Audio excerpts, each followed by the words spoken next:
పెళ్లిళ్ళు ఏ మతాచారాల ప్రకారమైన ఉండొచ్చు. విడాకులు తీసుకున్న ఆడపిల్ల హక్కులు ప్రతి మతంలో వాళ్ళకి ఒకటే ఉండాలన్నదే యూనిఫామ్ సివిల్ కోడ్ ఉద్దేశం. ఇది సుప్రీంకోర్టే చెప్పింది.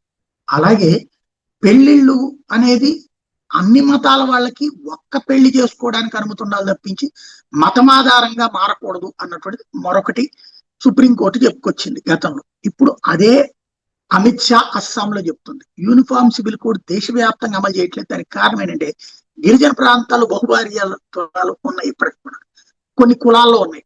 వాళ్ళది ఈ దేశపు కులాలు కాబట్టి వాళ్ళది అట్లా చేసుకోవడానికి అడ్డుపడకుండా ఉండడానికి దేశ ప్రభుత్వం యూసీసీ తీసుకురావట్లేదు.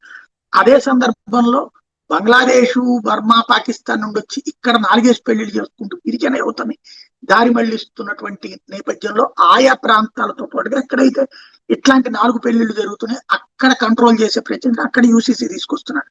రాష్ట్రాలు తెస్తున్నాయి, బీజేపీ పాలిత రాష్ట్రాలు తెస్తున్నాయి యూనిఫామ్ సివిల్ కోడ్.